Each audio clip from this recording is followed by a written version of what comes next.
Coffee can investing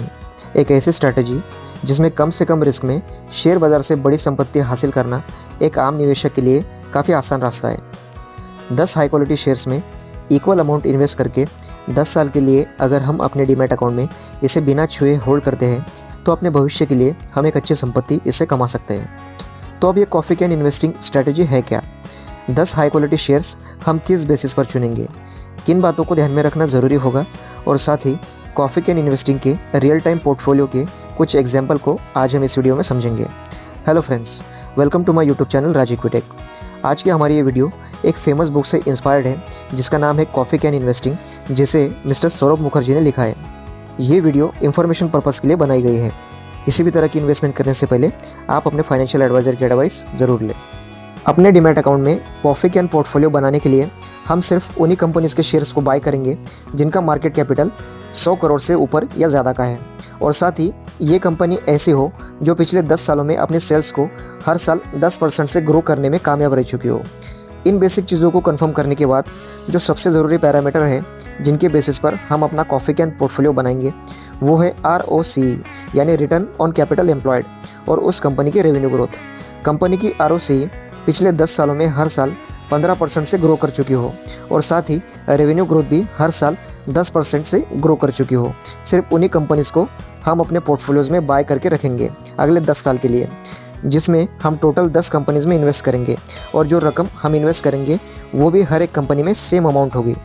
अगर हमें किसी NBFC कंपनी यानी कि फाइनेंशियल कंपनी या किसी बैंक में इंटरेस्ट है तो हम ROCE और रेवेन्यू ग्रोथ की बजाय ROE यानी कि रिटर्न ऑन इक्विटी और लोन ग्रोथ को एज अ पैरामीटर यूज़ करेंगे, जिसमें ROE पिछले 10 साल में हर साल 15% से बढ़ी हुई होनी चाहिए और कंपनी की लोन ग्रोथ भी 15% से हर साल बढ़ी हुई होनी चाहिए। ये सारी चीज़ें चेक करने के बाद हम इस तरह की 10 कंपनीज़ में इन्वेस्ट करेंगे 10 साल के लिए बिना किसी चेंजेस के, जिस वजह से हम ब्रोकर कमीशंस और गवर्नमेंट टैक्सेस से भी बच जाएंगे। और अब देखते हैं कि इसके रिजल्ट कैसे मिलते हैं। स्क्रीन पर आप साल 2000 से लेकर 2017 तक का डेटा देख सकते हैं जो हमने कॉफ़ी कैन इन्वेस्टिंग बुक से लिया है, जिसमें हर बार कॉफ़ी कैन पोर्टफोलियो ने सेंसेक्स से ज़्यादा रिटर्न कमाकर दिए हैं। कुछ रियल टाइम पोर्टफोलियोज़ के एग्जांपल्स अगर हम देखें तो साल 2001 से 2011 के 10 साल के पीरियड में